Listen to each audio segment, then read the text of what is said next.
back again.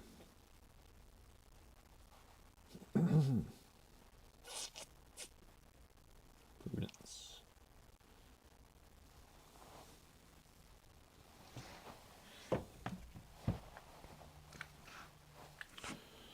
Volume 3. Oh. 72-year-old book.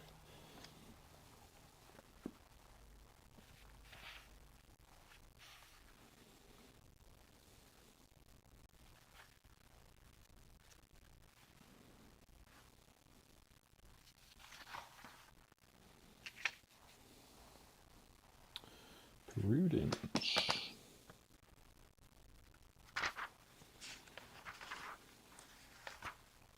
Prudence. 472. 472. 472.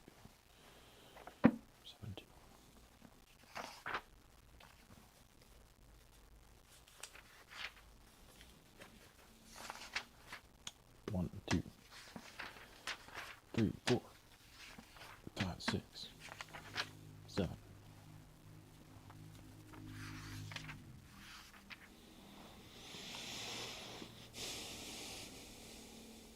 It's kind of cold here.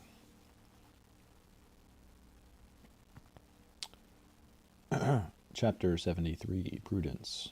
Introduction. Of the qualities of virtues attributed to the intellect, prudence seems to be the least concerned with knowledge and most concerned with action. When we call a man a scientist or an artist, or praise the clarity of his understanding, we imply only that he has a certain kind of knowledge. We admire his mind, but we do not necessarily admire him as a man. We may not even know what kind of man he is, or what kind of life he leads. It is significant that our language does not contain a noun like scientist or artist to describe the man who possesses prudence. We must use the adjective and speak of a prudent man, which seems to suggest that prudence belongs to the whole man rather than just to his mind. Prudence seems to be almost as much a moral as an intellectual quality. We would hardly call a man prudent without knowing his manner of life. Whether he behaved temperately would probably be much more relevant to our judgment of his prudence than whether he had a cultivated mind.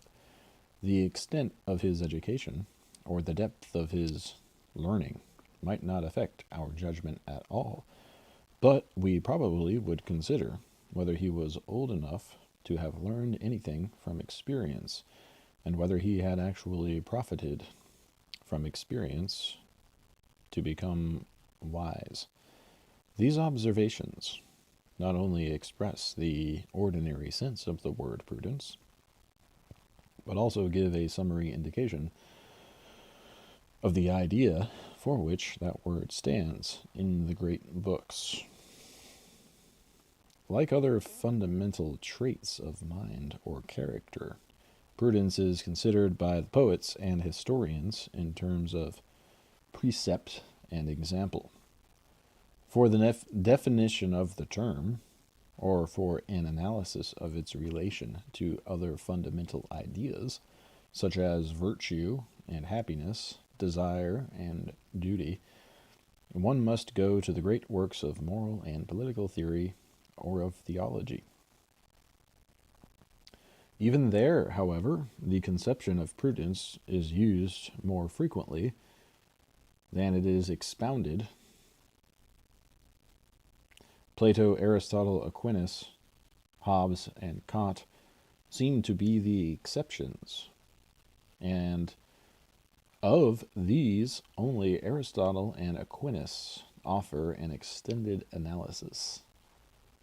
Aristotle, in his book on intellectual virtue in the Ethics, Aquinas, in certain questions of his treatise on habits in the Summa Theologica, but more extensively in his treatise on prudence. See the questions from the Summa Theologica, cited in the list of additional readings. That prudence is not knowledge is in the ordinary sense of the term. It is a product of experience and a possession of reason, which, unlike science or art, cannot be expressed in propositions, seems to be clearly implied by Hobbes. When the thoughts of a man that has a design in hand, running over a multitude of things, observes how they conduce to that design, or what design they may conduce to, if his observations are such as are not easy or usual. This wit of his is called prudence, and depends on much experience and memory of the like things, and their consequences heretofore.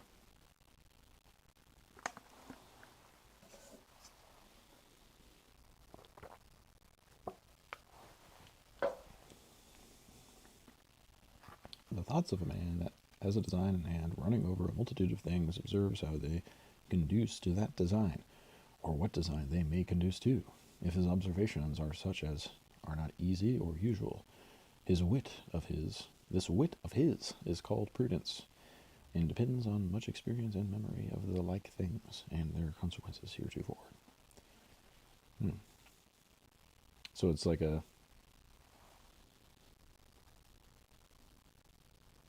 just a more specifically applied practical wisdom.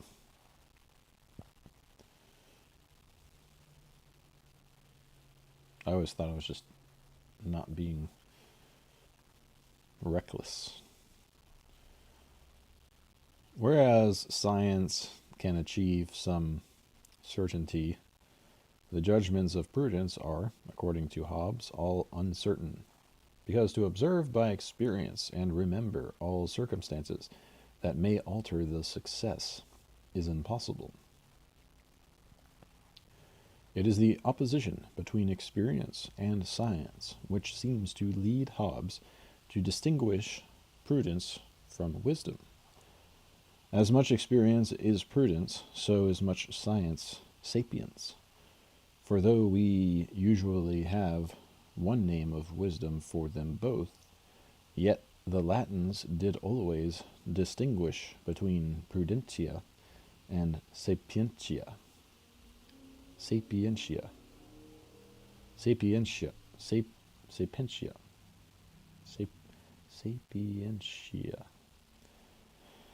Sapientia. As ascribing the former to experience, the latter to science.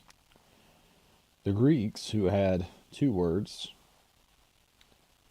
phronesis, and sophia, both of which are sometimes translated in English by wisdom. But Aristotle, like Hobbes, insists upon the distinction between the wisdom, which is the ultimate fruit of the speculative sciences or philosophy, and the wisdom which belongs to the sphere of moral and political action. Wishing to preserve Aristotle's sense that phronesis and sophia have something in common which deserves the eulogistic connotation of wisdom, his translators usually render these words in English by the phrases practical wisdom or political wisdom for phronesis, and speculative wisdom or philosophical wisdom for sophia. The English rendering of Aquinas, on the other hand, usually translates his prudentia by prudence and his sapientia by wisdom. Whether it is permissible to use prudence and practical wisdom as synonyms may be more than a question of verbal equivalence, For there is a fundamental issue in theory concerning the unity of wisdom, on which Plato differs from both Aristotle and Aquinas. The question about the relation of knowledge and virtue may be differently answered according to the view of wisdom which denies its division into speculative and practical, and according to the view which conceives the possibility that a man may be wise in one way without being wise in the other. In the language of Aquinas, a man may have acquired wisdom through science and understanding without having the moral character of a prudent man. The practical wisdom is not scientific knowledge. That practical wisdom is not scientific knowledge is evident, Aristotle declares.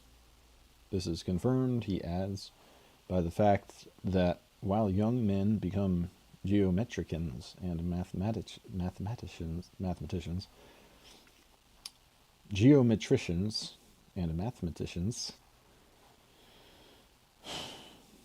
and wise in matters like these, it is thought that a young man of practical wisdom cannot be found. The reason is that such wisdom is concerned not only with universals, but with particulars, which become familiar from experience.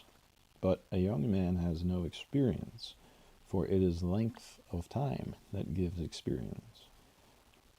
Hobbes and Aristotle seem to agree that experience is important for the development of prudence or practical wisdom, precisely because it is practical and practice is concerned with particulars.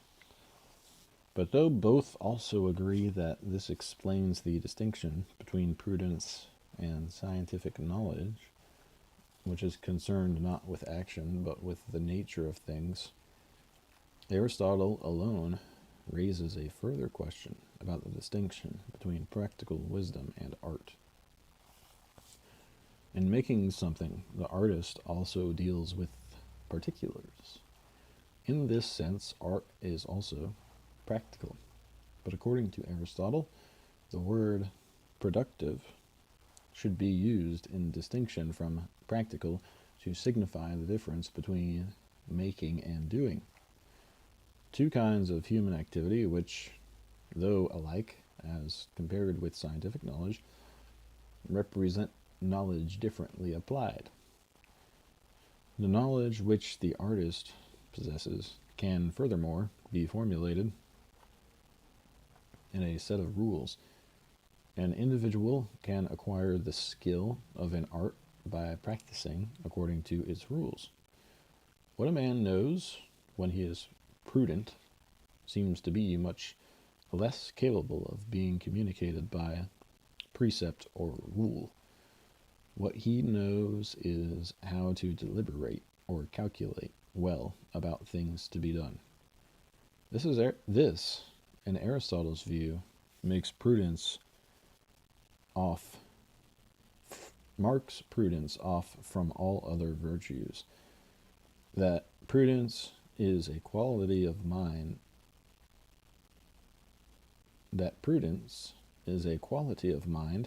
seems to follow from the fact that it involves deliberation, a kind of thinking about variable and contingent particulars of the same sort which belong to the realm of opinion. That prudence is also a moral quality, an aspect of character, seems to follow no less from Aristotle's statement that prudence is not deliberation about the means to any sort of end, but only about those which conduce to the good life in general.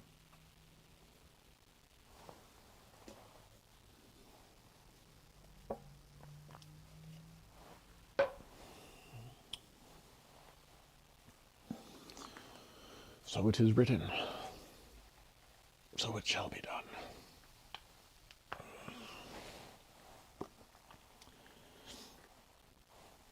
Prudence is not always described as skill of mind in deliberating about alternative courses of action, nor is it always regarded as entirely praiseworthy or admirable, inseparable from virtue and the good life.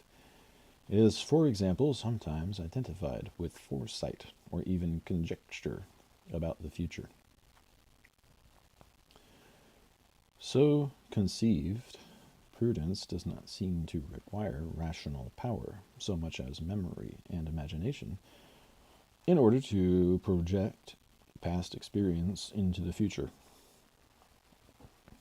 In this sense, Aristotle admits, it may be said, that even some of the lower animals have practical wisdom, those which are found to have a power of foresight with regard to their own life. Identifying prudence with foresight, Hobbes conceives perfect prudence as belonging only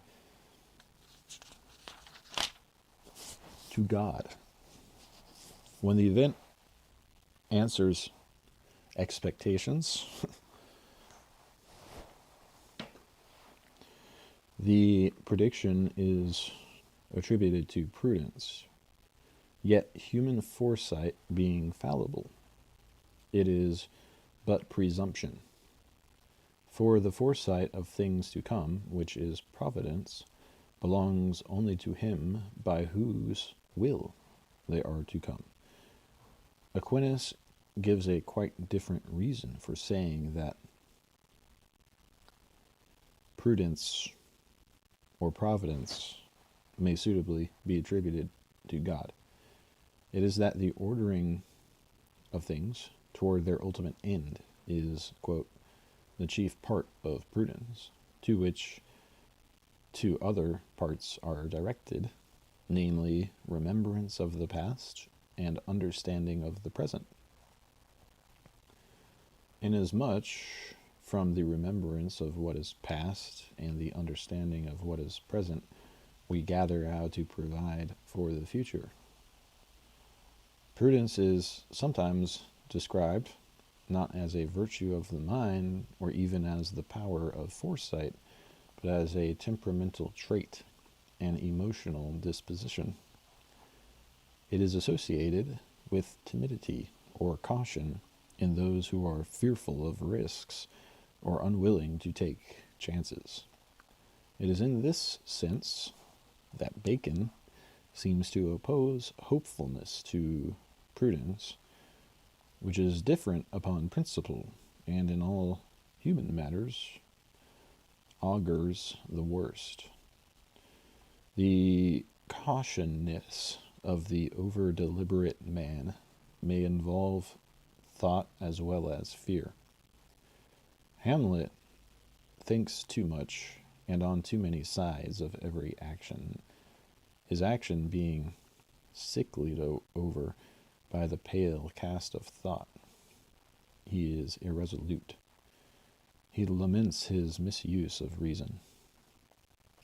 Whether it be bestial oblivion or some craven scruple of thinking too precisely on the event, a thought which, quartered, hath but one part wisdom and ever 3 parts coward. I do not know why yet I live to say this thing's to do, since I have cause and will and strength and means to do it.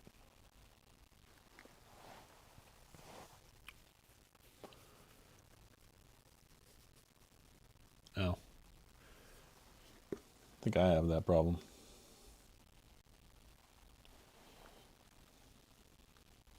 Bestial oblivion or some craven scruple of thinking too precisely on the event, a thought which, quartered, hath but one part wisdom and ever 3 parts scoured. I do not know why yet I live to say this thing's to do, since I have cause and will and strength and means to do it.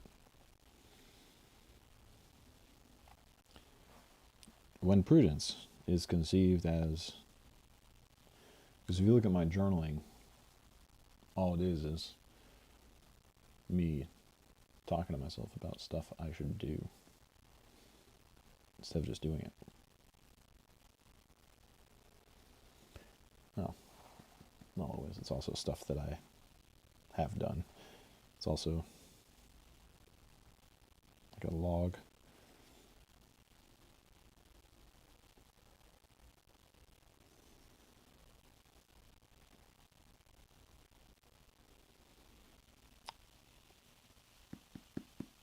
When prudence is conceived as excessive caution, its opposite is usually described as rashness, precipitateness, or impetuosity. Impetuous.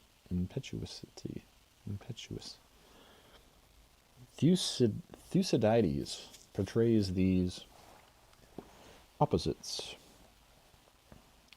in the persons of Nicias and Alcibiades.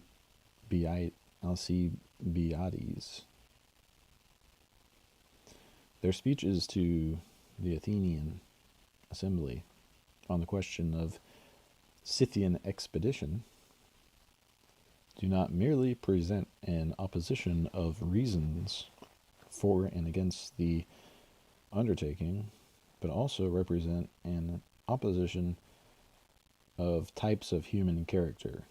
Both come to grief.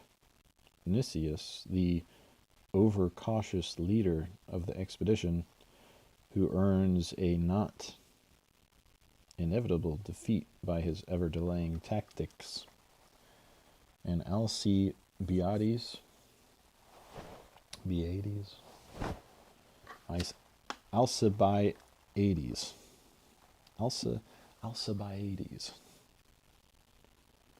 who does not stop at treachery or treason when the moment seems ripe for action, which, if quickly taken, may succeed. Aristotle and Aquinas would use such facts to argue against what, in their view, is the misconception of the prudent man as the opposite of the impetuous. The prudent man, in their opinion, does not stand at the other extreme of undue caution. In their theory of the virtues as means between extremes of excess and defect, prudence, like courage or temperance, represents a mean consisting in neither too much nor too little. As cowardice and foolhardiness are the opposite vices of too much and too little fear, and as both are opposed to the mean of courage, which involves a moderation of fear, so excessive caution and impetuosity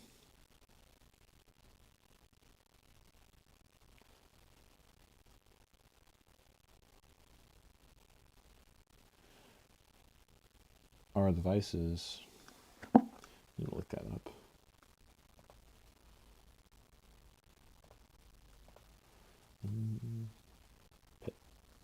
Impetuosity.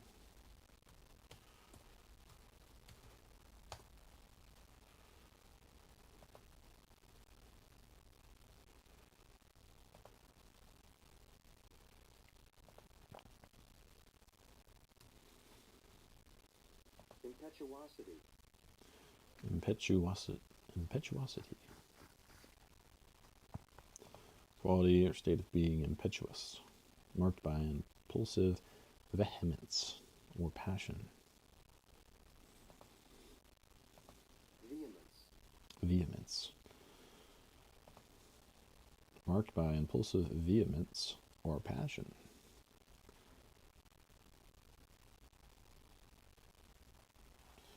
What is vehemence?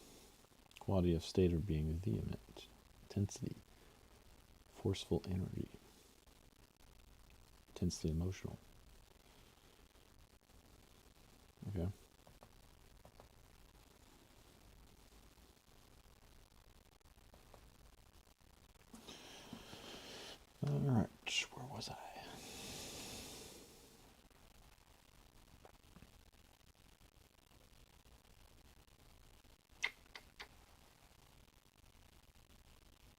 totally forget. Impetuosity. Conception of prudence. When prudence is conceived as excessive caution, its opposite is usually described as rashness, precipitousness, impetuosity. Thucydides portrays Alcibiades. Their speeches to the Athenian assembly on the question of the Sicilian expedition do not merely present an opposition of reason for and against the undertaking, but also represent an opposition of types of human character. Both come to grief. Nicias, the overcautious leader of the expedition who earns a not inevitable defeat by his over-delaying tactics, and Alcibiades, who does not stop at treachery or treason when the moment seems ripe for action, which, if quickly taken, may succeed. Aristotle and Aquinas would use such facts to argue against what, in their view, is the misconception of the prudent man as the opposite of the impetuous. The prudent man, in their opinion, does not stand at the other extreme of opinion, does not stand at the other extreme of undue caution.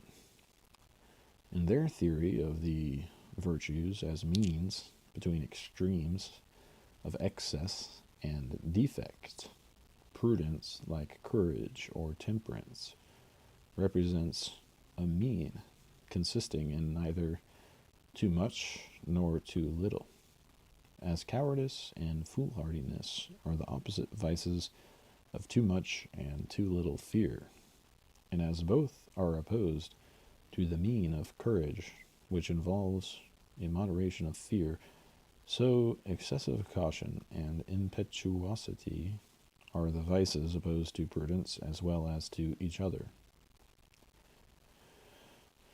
Nor are prudence and imprudence simply matters of temperament. Men may differ in their temperamental dispositions, but according to Aristotle and Aquinas, these are not to be confused with the virtues and vices.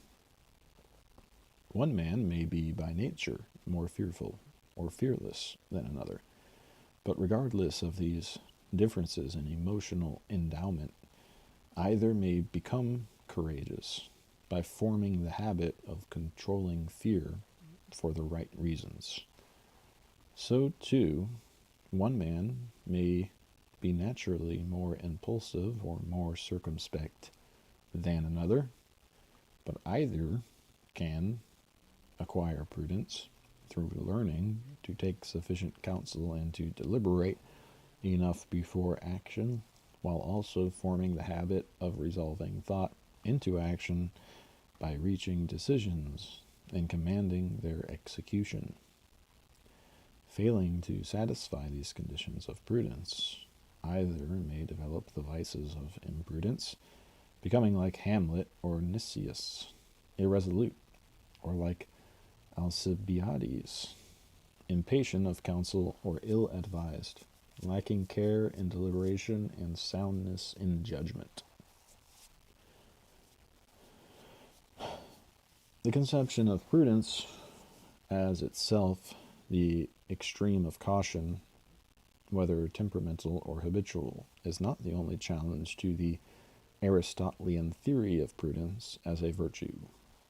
Other moralists, especially those who take a different view of virtue, generally do not seem to look upon prudence as wholly admirable, even when they do not condemn prudence as an indisposition to act promptly or decisively enough. They seem to give prudent deliberation the invidious connotation of cold and selfish calculation.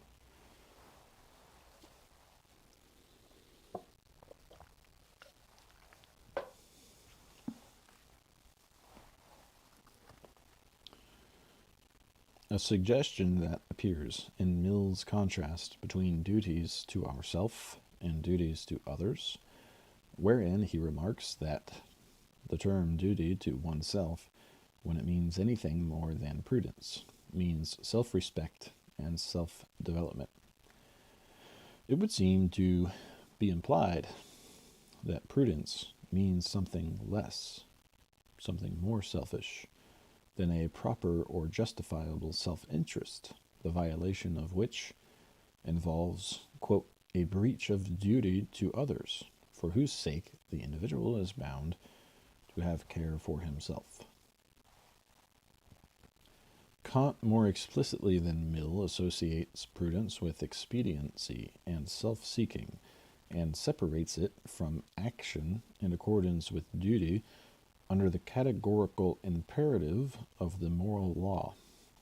Prudence has meaning only in relation to a hypothetical imperative, which expresses the practical necessity of an action as a means to the advancement of happiness. Granted that a man seeks his individual happiness, then skill in the choice of means to his own greatest well-being may be called prudence. Consequently, the imperative which refers to the choice of means to one's happiness, i.e., the precept of prudence, is still always hypothetical. The action is not commanded absolutely, but only as a means to another purpose. Or as Kant says elsewhere, the maxim of self-love, prudence, only advises the law of morality. Only advises, the law of morality commands. Furthermore, he holds that what duty is plain of itself to everyone, but what it is to bring true durable advantage, such as will extend to the whole of one's existence, is always veiled in impenetrable obscurity, and much prudence is required to adapt the practical rule founded on it to the ends of life, even tolerably, by making exceptions. In terms of Kant's division of the imperatives of conduct into the pragmatic and the moral, according as they refer to welfare and happiness, or duty and law, prudence is merely pragmatic. It does not belong to morality. The pragmatic imperative of prudence is more like the technical imperative of art, which is also conditional and concerned with determining means to an end. In this case, the thing to be produced by skill. If it were only equally easy to give a definite conception of happiness, the imperatives of prudence would correspond exactly with those of skill.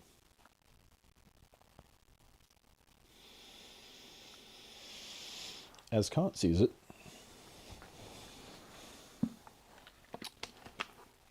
the sole business of reason and the moral philosophy of prudence is to bring about a union of all the ends which are aimed at by our inclinations into one ultimate end, that of happiness, and to show the agreement which should exist among the means of attaining that end.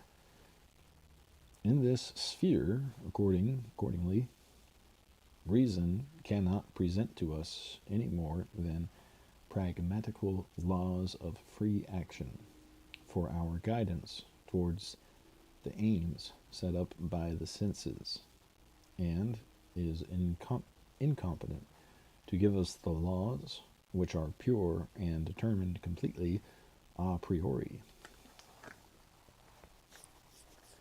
Hence, the precepts of prudence, quote, are used by reason only as counsels, and by way of counterpoise against seductions to an opposite course. The issues between Kant and Aristotle, or Aquinas, with respect to prudence, thus appears to be part of the larger issue between them on the fundamental principles of morality discussed in the chapters on duty and happiness.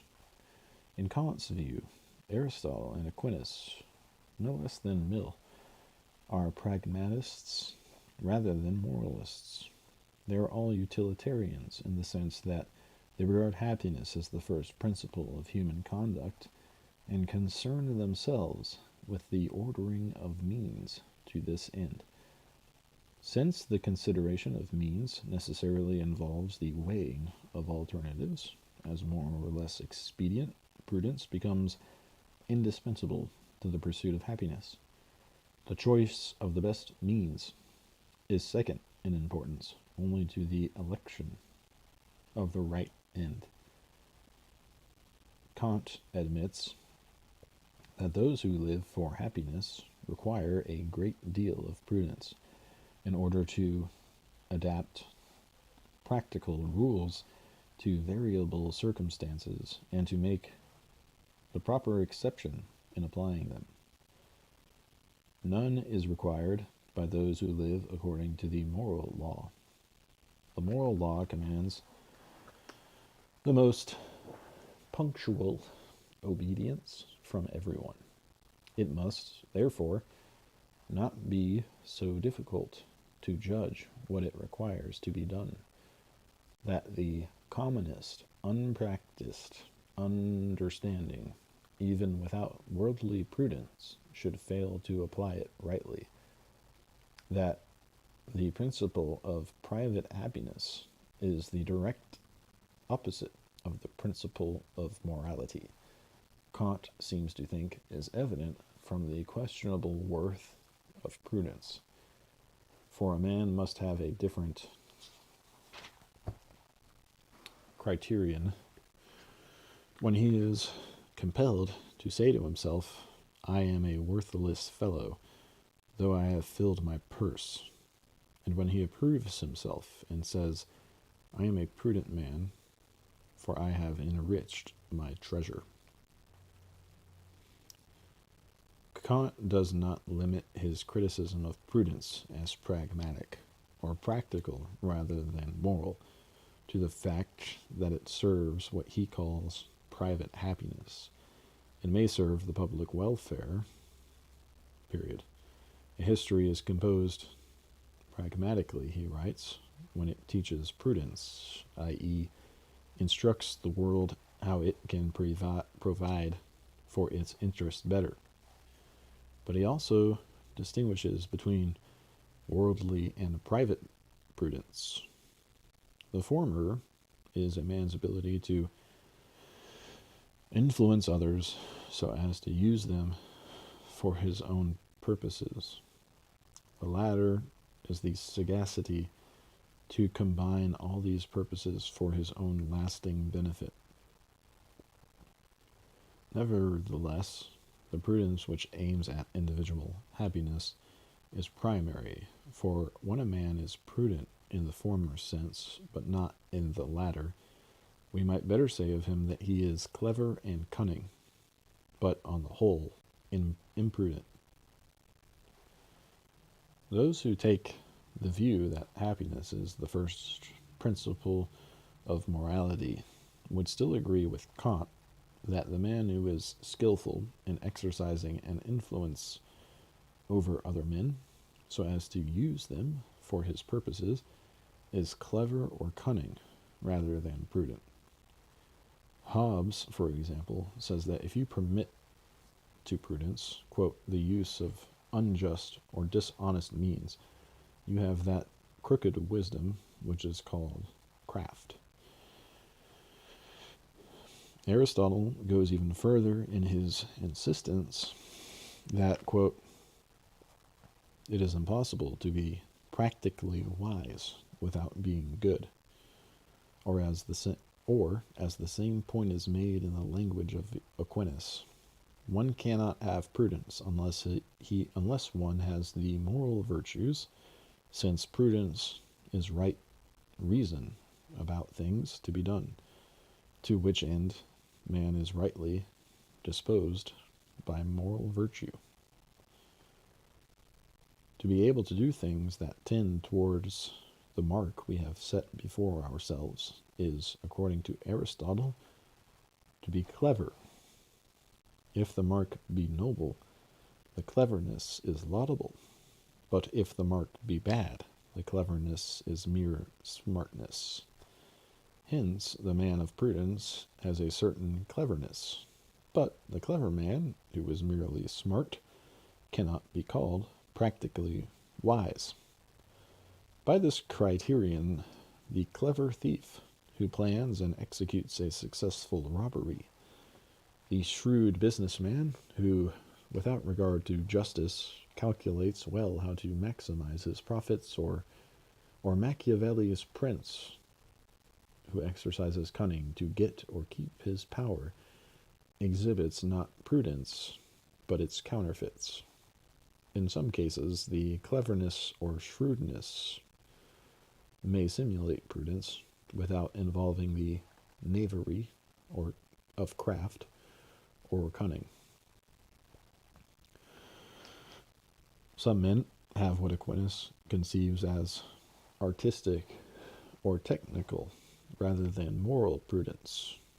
Those who are, quote, good counselors in matters of warfare or seamanship are said to be prudent officers or pilots, but not simply prudent. Only those are simply prudent who give good counsel about all the concerns of life. Aristotle and Aquinas make the relation between prudence and moral virtue reciprocal. The moral virtues depend for their formation and endurance as much upon prudence as prudence depends upon them. Virtue makes us aim at the right end, Aristotle writes, and practical wisdom makes us take the right means. The rightness of the means requires not merely that they be adapted to an end, but that the end itself be right. The right end cannot be achieved unless the means to it be rightly chosen. Hence, no skill of mind in deliberating about and choosing means is truly the intellectual virtue of prudence, unless the man who habitually calculates well is also habitually inclined by the moral virtues to choose things for the right end, whether that be happiness or the common good of society. Conversely, the moral virtues depend upon prudence, because in Aristotle's view, they are formed by the making of right choices. His definition of moral virtue names prudence as an indispensable cause, since the mean between extremes in which the virtues consist is in most cases subjective or relative to the individual. It cannot be determined by objective measurements.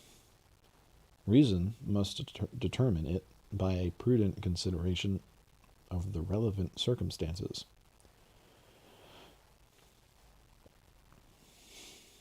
The interdependence of prudence and the moral virtues seem to be the basis for both Aristotle and Aquinas of the insight that it is impossible to have one moral virtue without having all. On this basis, Aristotle says we can refute the dialectical argument that the virtues exist in separation from one another.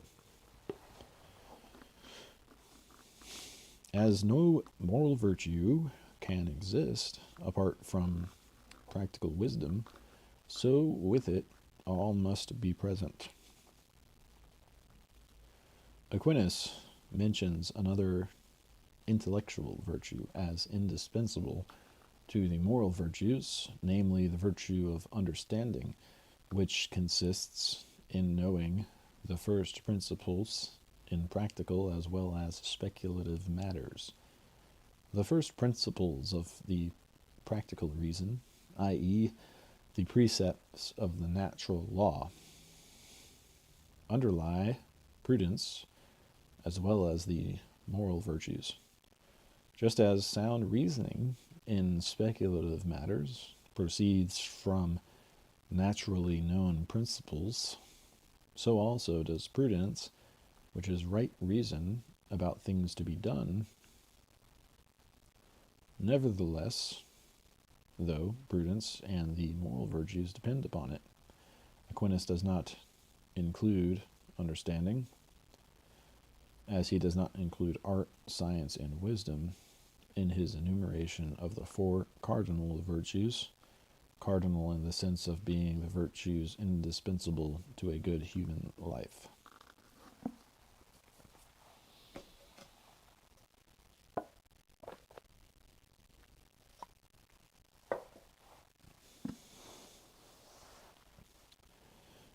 These matters, especially the interconnection of the virtues and the theory of the cardinal virtues, are discussed in the chapter on virtue.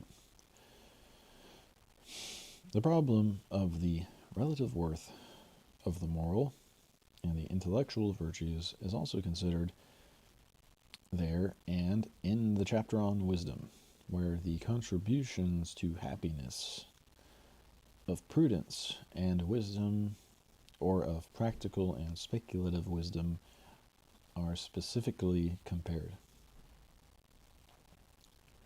Here, there remains to be considered the Socratic conception of the relation between knowledge and virtue, for there seems to be an issue between his theory of this matter and the foregoing view of the relation between prudence and the moral virtues. In the Meno, Socrates argues that whatever a man desires or chooses, he either knows or deems to be good. The man who chooses something evil for himself does not do so knowingly, but only through the mistake of deeming that which is in fact evil to be advantageous or good. Except for such mistakes,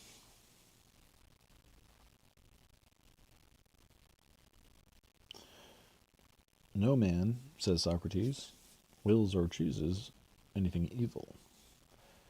Apart from error or ignorance, evil is never voluntarily chosen. Hence, if virtue consists in willing or desiring things which are good, and in having the power to gain them, it would seem to follow that knowledge of the good is closely related to its practice. Subsequently, Socrates suggests that if there be any sort of good which is distinct from knowledge, virtue may be that good. But if knowledge embraces all good, then we shall be right in thinking that virtue is knowledge. To test these hypotheses, he proceeds to consider the various things which, whether or not they are the same as virtue, are like virtue in being advantageous to men. None of these things, such as courage or temperance, seems to profit men unless accompanied by what, in English translations, is sometimes called wisdom and sometimes prudence. Socrates points out that everything the soul attempts when under the guidance of wisdom or prudence ends in happiness, but in the opposite when under the guidance of folly or imprudence. If then, he says, virtue is a quality of the soul, and if it be of necessity always advantageous, then virtue must be wisdom or prudence, since none of the things of the soul are either advantageous or hurtful in themselves, but they are all made advantageous or hurtful by the addition to them of prudence or imprudence, wisdom or folly. From this, says Socrates, we can conclude that prudence is virtue, either the whole of virtue or some part of it at least, or as this is sometimes translated, virtue is either wholly or partly wisdom. In the light of his own view that all the moral virtues depend on practical wisdom, Aristotle criticizes the Socratic position. Socrates is, in one respect, was on the right track, while in another he went astray. In thinking that all the virtues were forms of practical wisdom, he was wrong, but in saying that they implied practical wisdom, he was right. Socrates thought the virtues were rules or rational principles, while we think they involve a rational principle. Similarly, in considering the question whether there can be moral without intellectual virtue, Aquinas writes, although virtue be not right reason, as Socrates held, yet not only is it according to right reason, insofar as it inclines a man to do that which is in accord with right reason, as the Platonists maintained, but it also needs to be joined with right reason, as Aristotle. Let me read that again. Aquinas writes, although virtue be not right reason, as Socrates held, yet not only is it according to right reason, insofar as it inclines a man to do that which is in accord with right reason, as the Platonists maintained, but it also needs to be joined with right reason, as Aristotle declares. Aquinas furthermore interprets the opinion that, quote, every virtue is a kind of prudence, which he attributes to Socrates, as meaning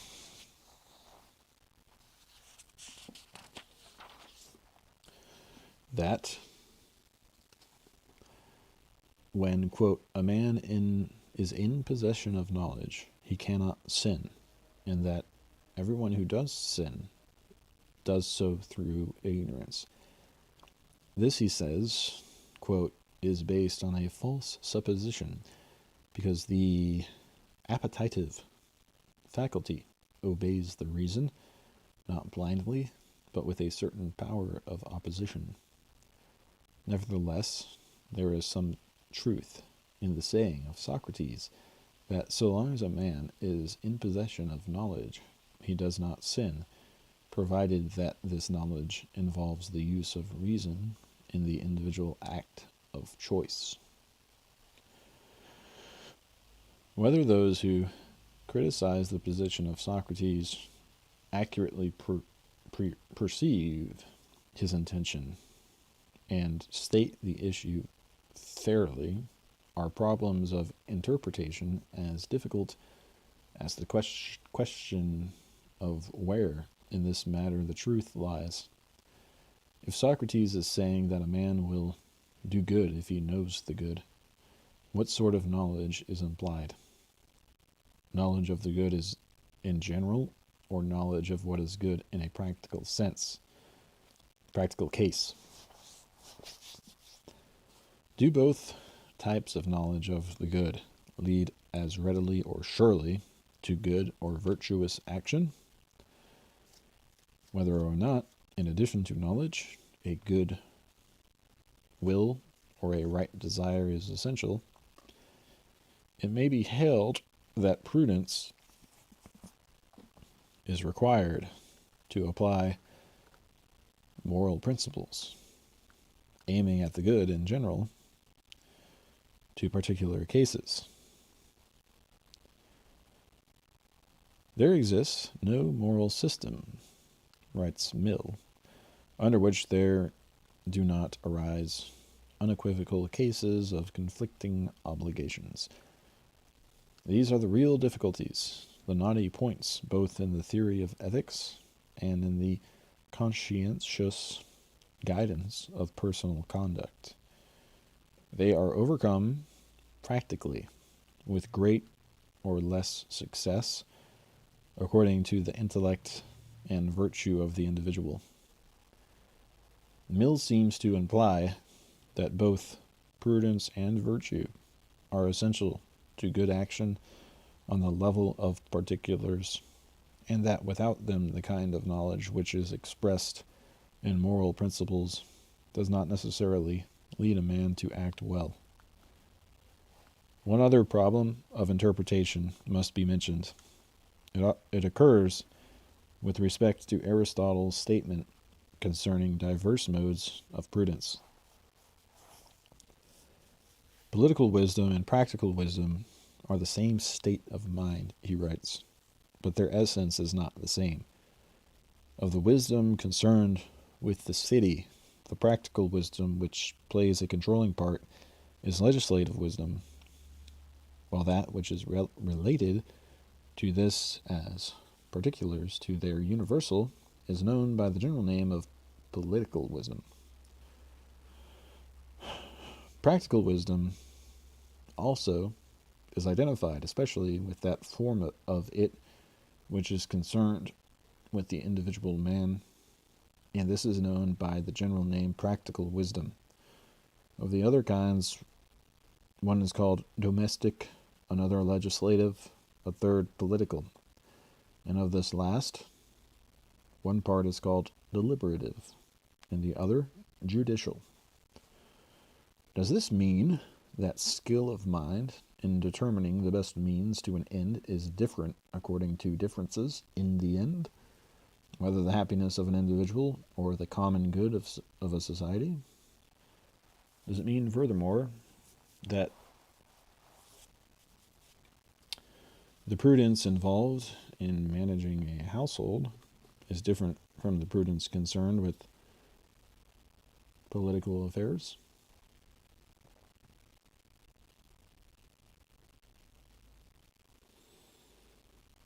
And that, in the state, the prudence of the ruler, prince, or statesman is different from the prudence of the ruled, subject or citizen, because the one moves on the level of general laws, the other on the level of particular acts in compliance with law. Within the sphere of jurisprudence, or the prudence of laws, is the prudence of the legislature or lawmakers different from the prudence of the judge who applies the law? In his treatise on prudence, Aquinas answers these questions affirmatively. He distinguishes between private, domestic, and political prudence, and within the political sphere places special emphasis upon what he calls regenerative prudence, a sort of prudence Dante calls a kingly prudence, which sets the prince apart from ordinary men. Hobbes, on the other hand, asserts that to govern well, a family and a kingdom are not different degrees of prudence, but different sorts of business, no more than to draw a picture in little or as great or greater than life are different degrees of art. The issue is intimately connected with the problems of the forms of government. If only a few men are fitted by nature to acquire the special mode of prudence which is regenerative or legislative, not regenerative, reinative.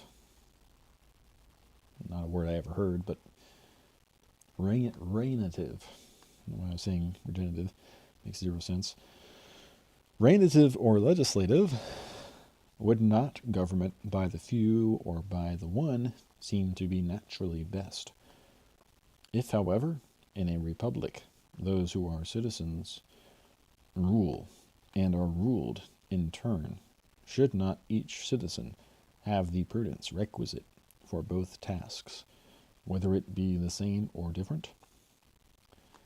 Finally, if the democratic theory is that all men are capable of being citizens, though not all, perhaps, are equally eligible for the highest public offices, must not political prudence be conceived as attainable by all men?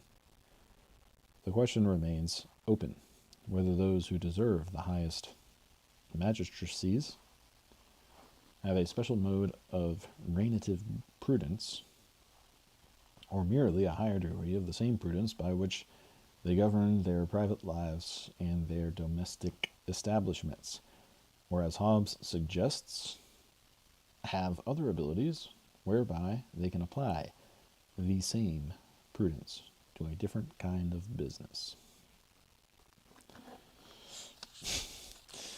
And that's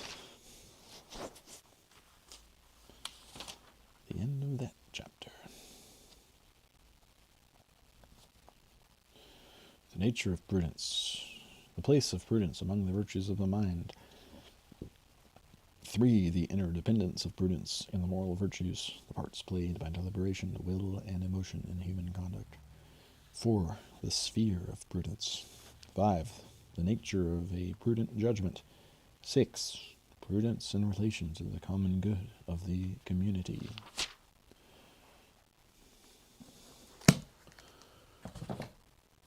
Okay. Cross it off the list.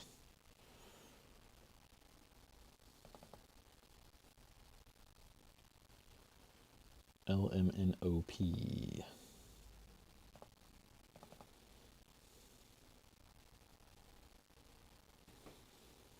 Prudence.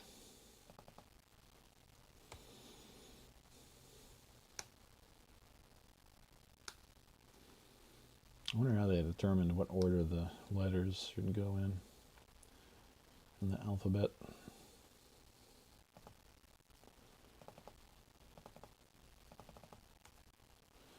Slide formatting.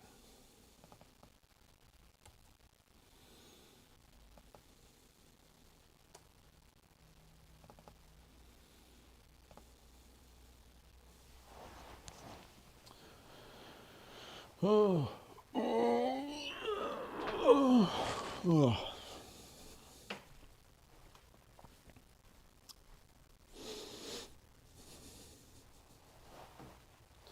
Dun, dun, dun, dun, dun, dun, dun, dun, dun.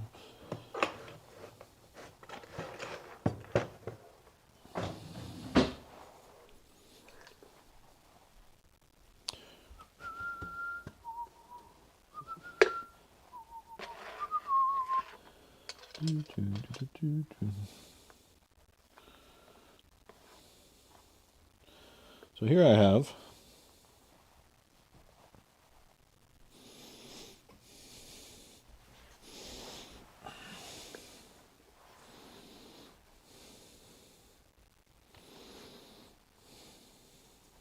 my little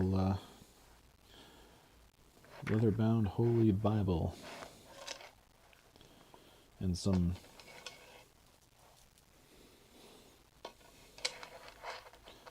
beads from India. This is always hard to get out of this. Feel bad about how this is stored in here, but I just need to get like a little cloth I can put under it.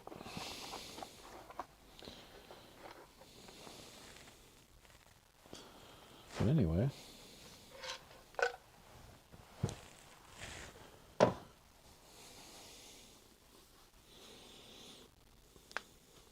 ooh, I have a bookmark in here.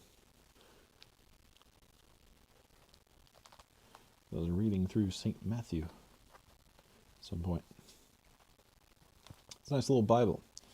Full, holy Bible.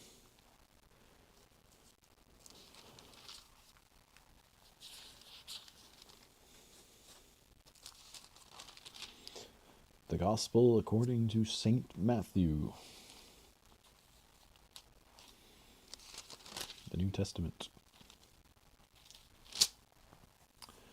Chapter 2. Now when Jesus was born in Bethlehem of Judea, in the days of Herod the king, behold, there came wise men from the east to Jerusalem, saying, Where is he that is born King of the Jews? For we have seen his star in the east, and are come to worship him.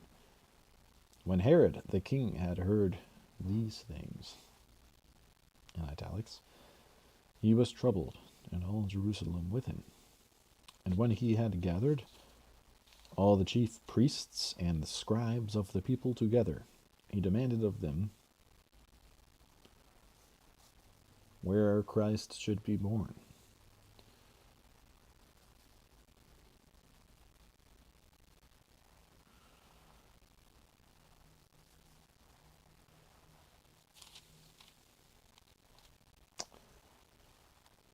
This book seems so small in my hands now after reading those past couple of weeks. Portable. I said unto him, In Bethlehem of Judea, for thus it is written by the prophet, And thou, Bethlehem, in the land of Judah, art not the least among the princes of Judah, for out of thee shall come a governor, that shall rule my people Israel. Then Herod, when he had privately called the wise men, inquired of them diligently what time the star appeared. And he sent them to Bethlehem, and said, Go and search diligently for the young child. And when ye have found him, bring me word again, that I may come and worship him also. When they had heard the king, they departed, and lo, the star which they saw in the east went before them, till it came and stood over where the young child was. When they saw the star, they rejoiced with exceeding great joy. Must have been pretty low in the atmosphere.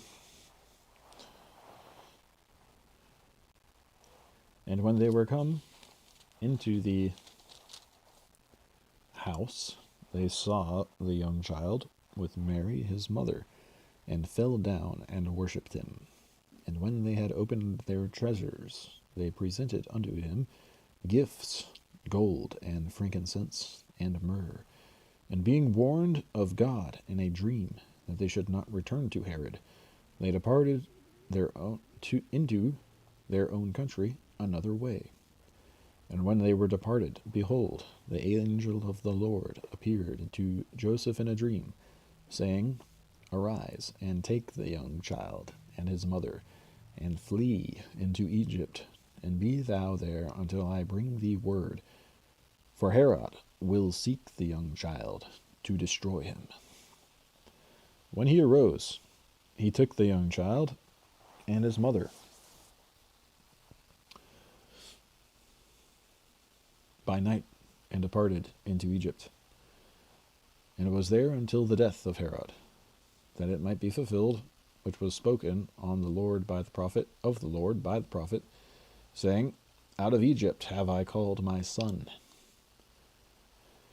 Then Herod, when he saw that he was mocked of the wise men, was exceeding wroth, and sent forth and slew all the children that were in Bethlehem, and in all the coasts thereof, from 2 years old and under, according to the time which he had diligently inquired of the wise men. Then was fulfilled that which was spoken by Jeremy the prophet, saying, In Ramah was there a voice heard, lamentation and weeping, and great mourning, Rachel weeping for her children, and would not be comforted, because they are not. But when Herod was dead, behold, an angel of the Lord appeareth in a dream to Joseph in Egypt, saying, Arise, and take the young child and his mother, and go into the land of Israel, for they are dead, which sought the young child's life.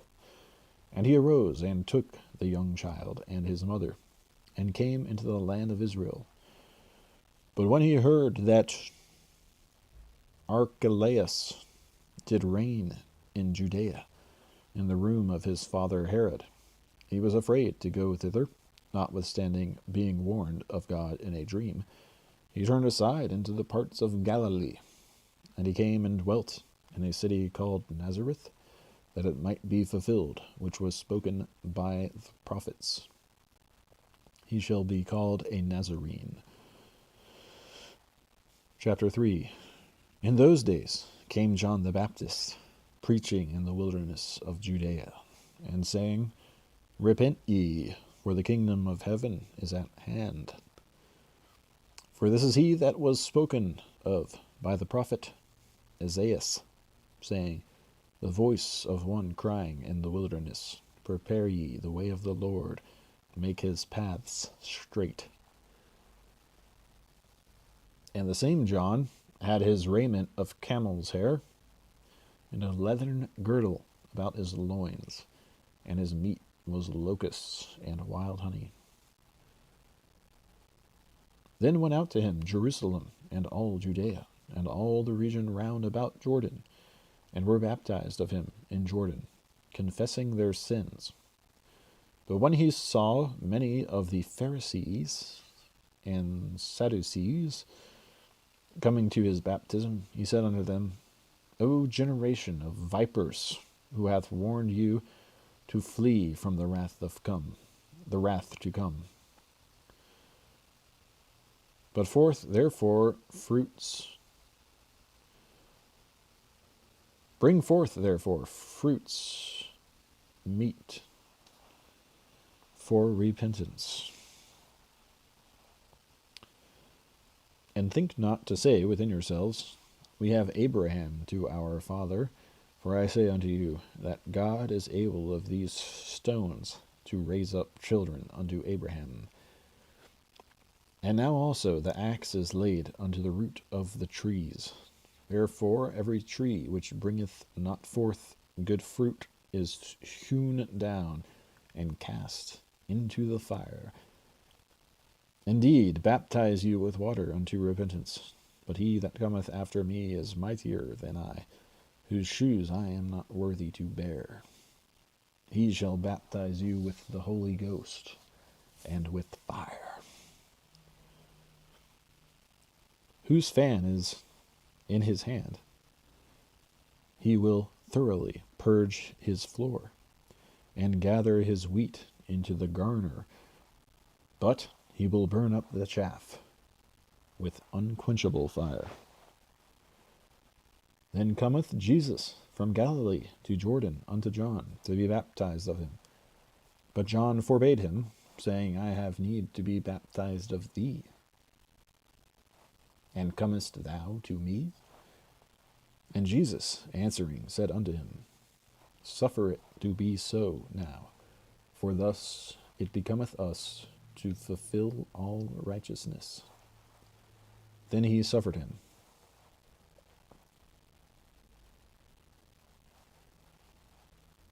And Jesus, when he was baptized, went up straightway out of the water, and lo, the heavens were opened unto him. And he saw the Spirit of God descending like a dove, and lighting upon him. And lo, a voice from heaven, saying, This is my beloved Son, in whom I am well pleased. Chapter 4. Then was Jesus led up of the Spirit into the wilderness, to be tempted of the devil. And when he had fasted 40 days and 40 nights, he was afterward and hungered. And when the tempter came to him, he said, If thou be the Son of God, command that these stones be made bread. But he answered and said, It is written, Man shall not live by bread alone, but by every word that proceedeth out of the mouth of God. Then the devil taketh him up into the holy city, and setteth him on a pinnacle of the temple, and saith unto him, If thou be the Son of God, cast thyself, for it is written, He shall give his angels charge concerning thee, and in their hands they shall bear thee up, lest at any time thou dash thy foot against a stone. Jesus said unto him, It is written again, Thou shalt not tempt the Lord thy God. Again, the devil taketh him up into an exceeding high mountain, and showeth him all the kingdoms of the world, and the glory of them, and saith unto him, All these things will I give thee, if thou wilt fall down and worship me. Then saith Jesus unto him, Get thee hence, Satan, for it is written, Thou shalt worship the Lord thy God, and him only shalt thou serve. Then the devil leaveth him, and behold, angels came and ministered unto him.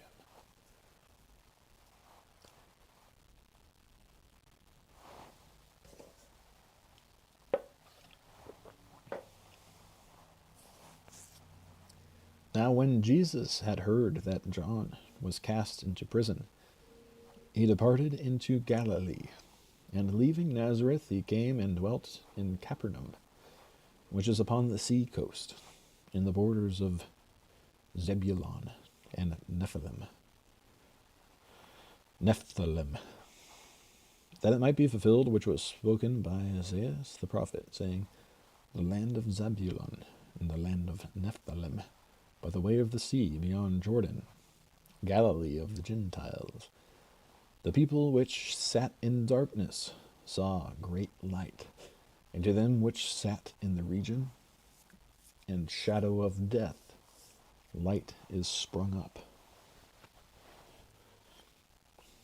From that time Jesus began to preach and to say, Repent, for the kingdom of heaven is at hand. And Jesus, walking by the sea of Galilee, saw two brethren, Simon called Peter, and Andrew his brother,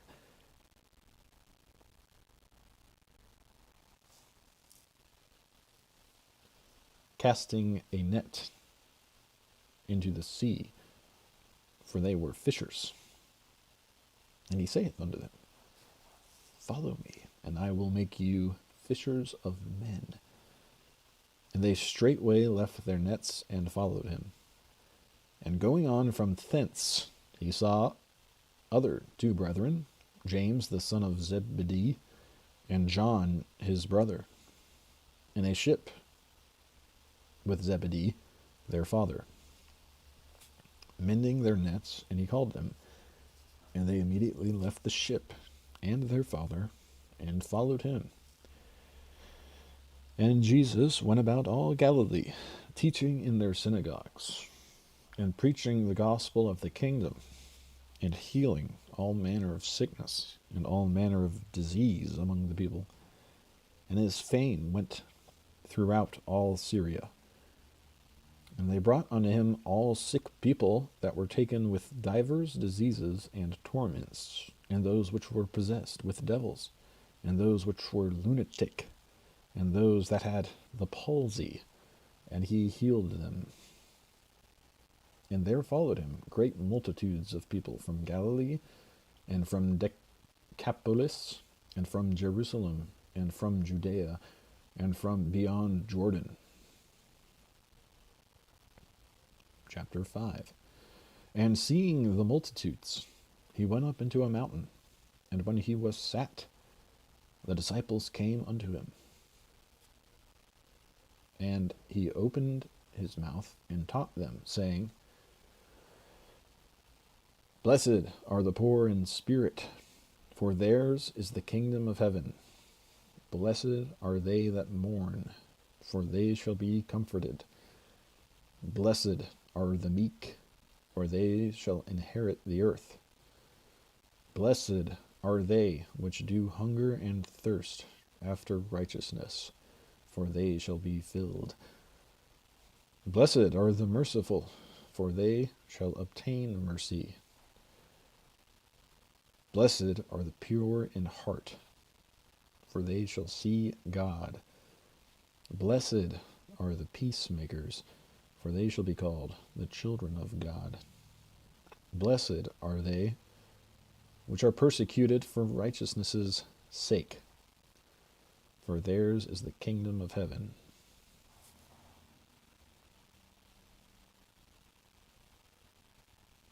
Blessed are ye, when men shall revile you, and persecute you, and shall say all manner of evil against you falsely, for my sake. Rejoice and be exceeding glad, for great is your reward in heaven. For so persecuted they the prophets which were before you. Ye are the salt of the earth. But if the salt have lost his savour, wherewith shall it be salted? It is thenceforth good for nothing, but to be cast out, and to be trodden under foot of men. Ye are the light of the world. A city that is set on an hill cannot be hid. Neither do men light a candle, and put it under a bushel, but on a candlestick, and it giveth light unto all that are in the house. Let your light so shine before men, that they may see your good works, and glorify your Father which is in heaven. Think not that I am come to destroy the law or the prophets. I am not come to destroy, but to fulfill. For verily I say unto you, till heaven and earth pass, not one jot or one tittle shall in no wise pass from the law, till all be fulfilled. Whosoever therefore shall break one of these least commandments, and shall teach men so, he shall be called the least in the kingdom of heaven. But whosoever shall do and teach them, the same shall be called great in the kingdom of heaven. For I say unto you, that except your righteousness shall exceed the righteousness of the scribes and Pharisees, ye shall in no case enter into the kingdom of heaven. Ye have heard that it was said by them of old time, Thou shalt not kill.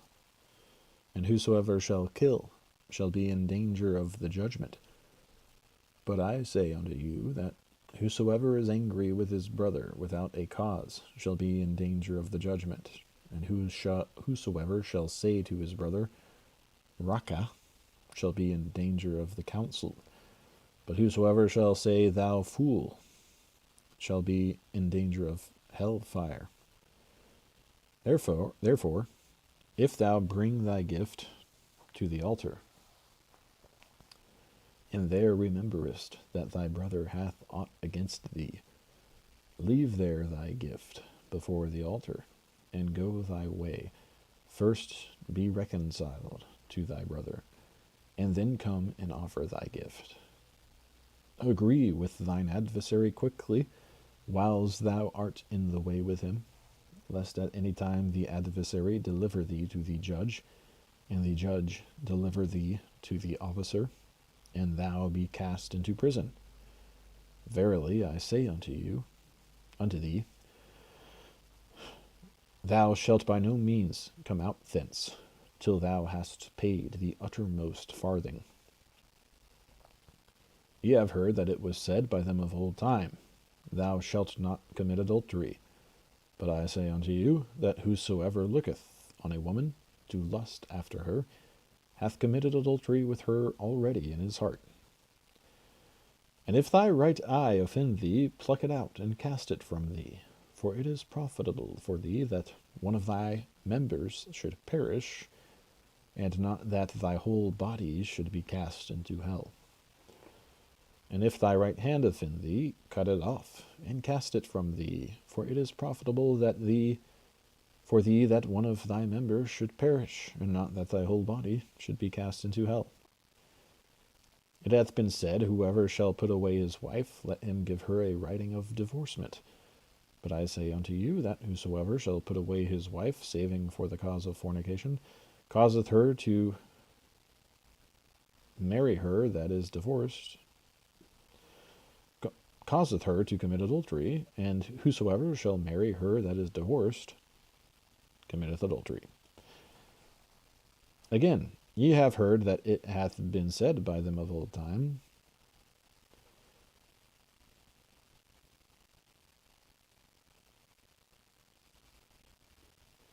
Again, ye have heard that it hath been said by them of old time, Thou shalt not forswear thyself, but shalt perform unto the Lord thine oaths. But I say unto you, Swear not at all, neither by heaven, for it is God's throne, nor by the earth, for it is his footstool, neither by Jerusalem, for it is the city of the great King. Neither shalt thou swear by thy head, because thou canst not make one hair white or black. But let your communication be yea, yea, nay, nay, for whatsoever is more than these cometh of evil. Ye have heard that it hath been said, An eye for an eye, and a tooth for a tooth. But I say unto you, that ye resist not evil.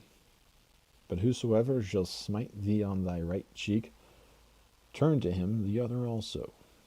And if any man will sue thee at the law, and take away thy coat, let him have thy cloak also. And whosoever shall compel thee to go a mile, go with him twain. Give to him that asketh thee, and from him that would borrow of thee, turn not thou away. You have heard that it hath been said, Thou shalt love thy neighbor and hate thine enemy. But I say unto you, Love your enemies, bless them that curse you, do good to them that hate you, and pray for them which despitefully use you and persecute you, that ye may be the children of your Father which is in heaven. For he maketh his sun to rise on the evil and on the good, and sendeth rain on the just and on the unjust. For if ye love them which love you, what reward have ye? Do not even the publicans the same?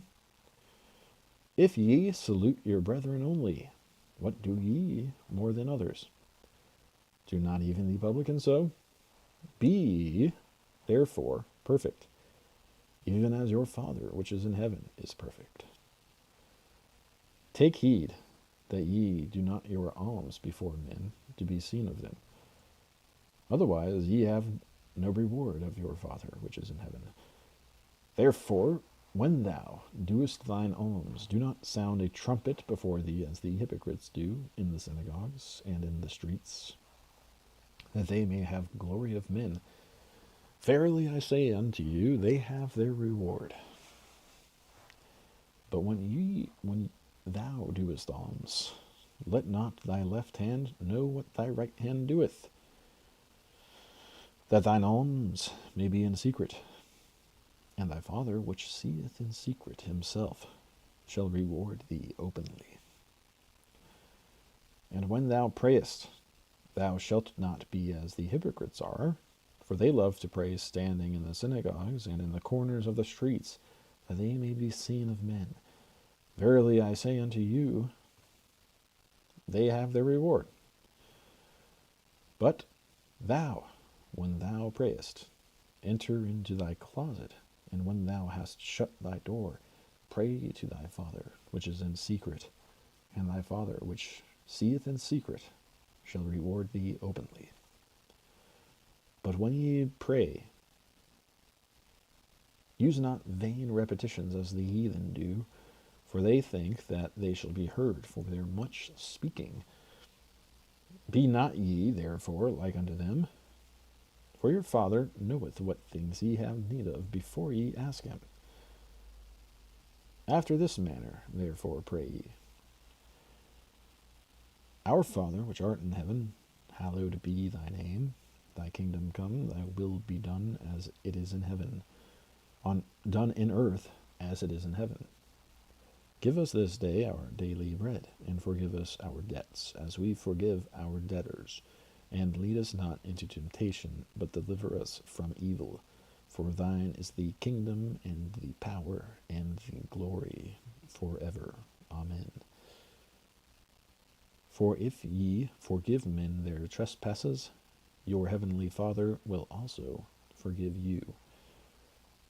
But if ye forgive not men their trespasses, neither will your Father forgive your trespasses.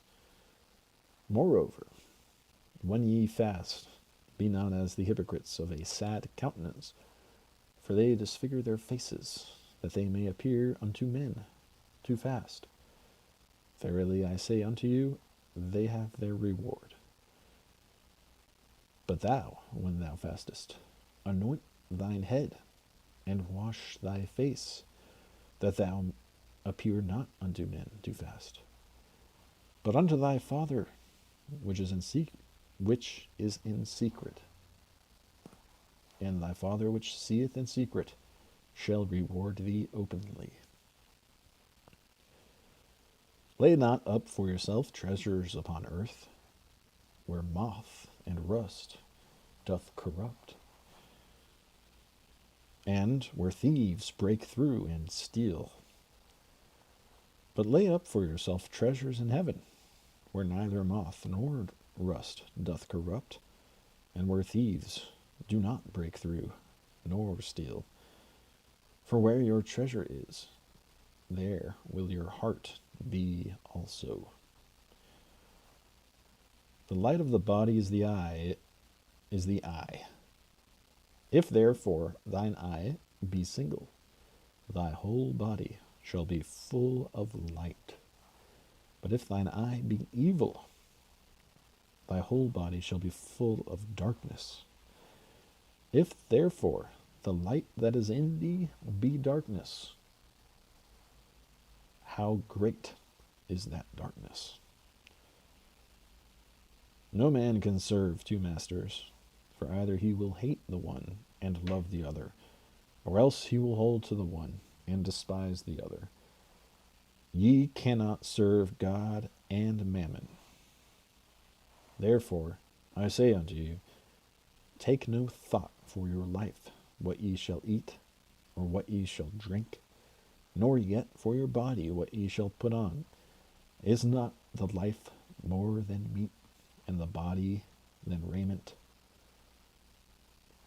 Behold the fowls of the air, for they sow not, neither do they reap, nor gather into barns, yet your heavenly Father feedeth them. Are ye not much better than they? Which of you, by taking thought, can add 1 cubit unto his stature? And why take ye thought for raiment?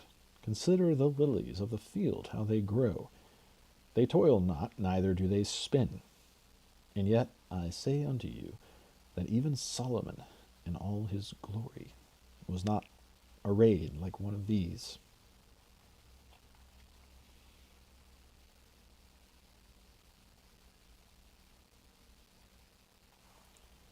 Wherefore, if God so clothe the grass of the field, which today is, and tomorrow is cast into the oven, shall he not much more clothe you, O ye of little faith?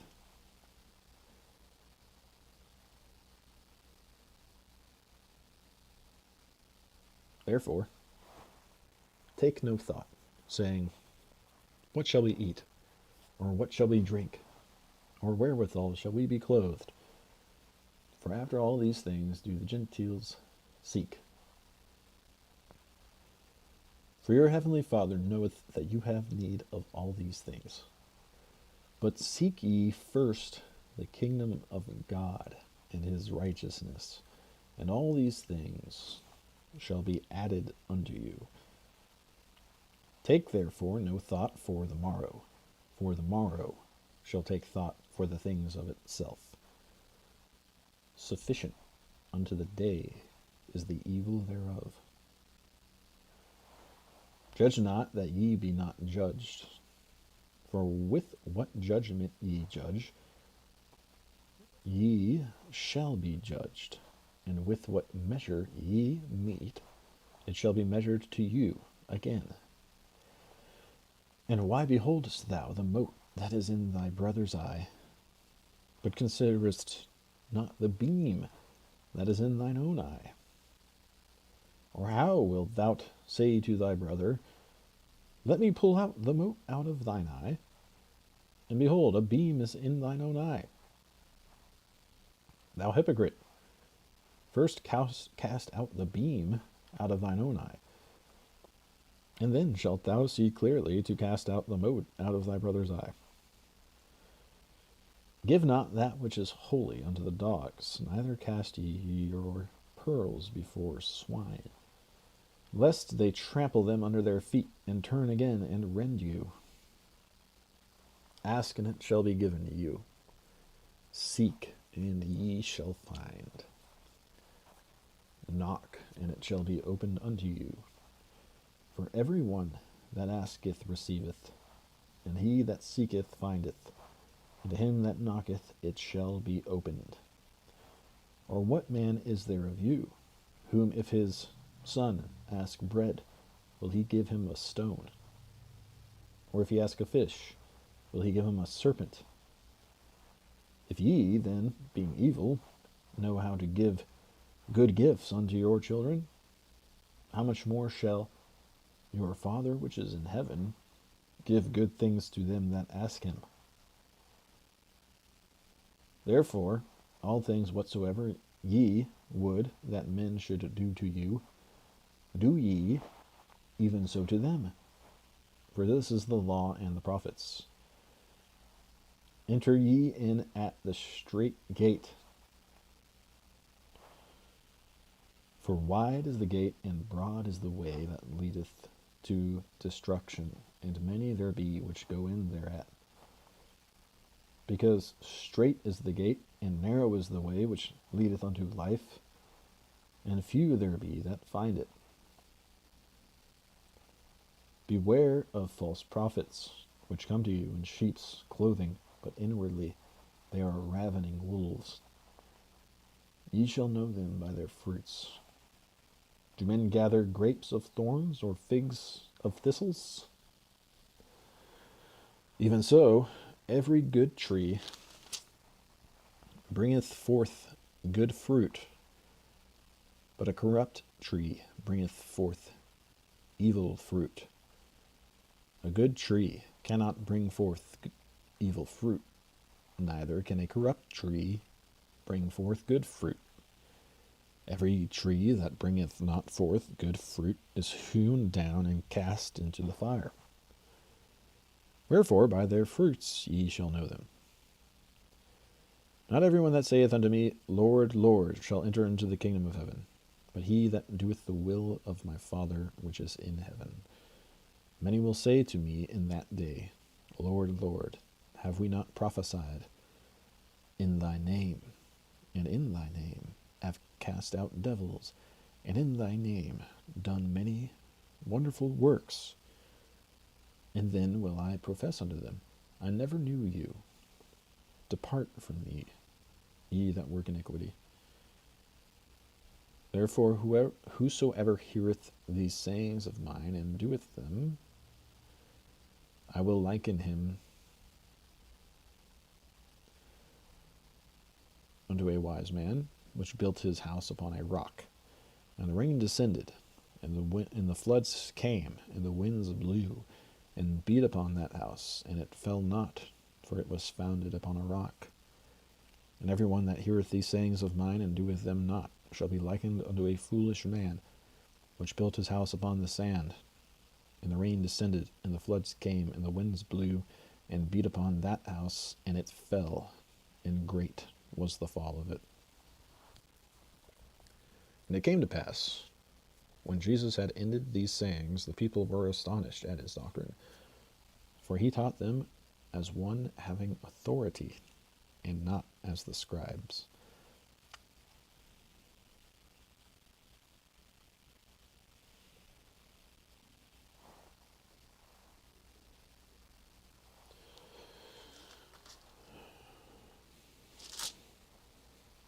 Okay.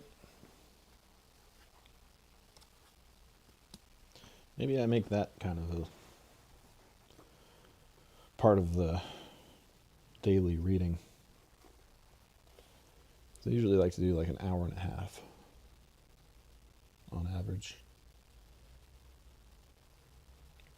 We read some great book for an hour, and then 30 minutes of the Bible.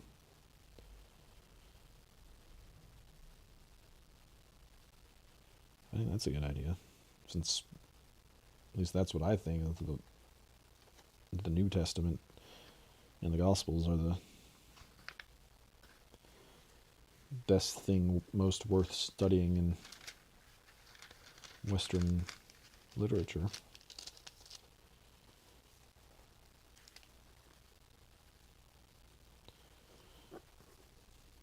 I don't really know too much about the Old Testament.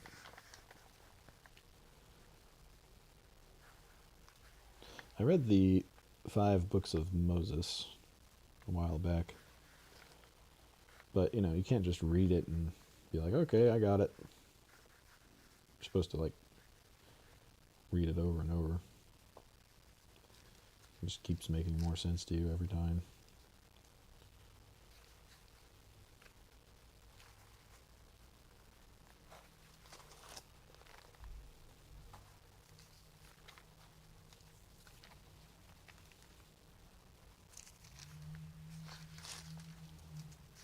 But I did read the New Testament pretty thoroughly.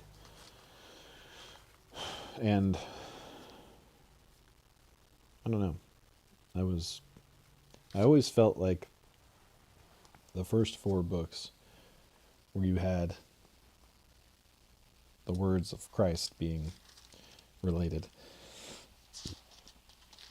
were just a lot more impactful. The actual quotes of Christ, I think, are like the main things that you should really read over and over.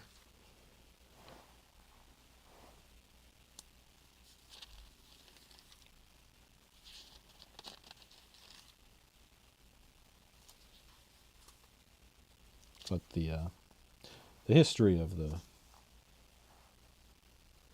Christian faith is fascinating. Probably a lot of good lessons from those stories that one might learn.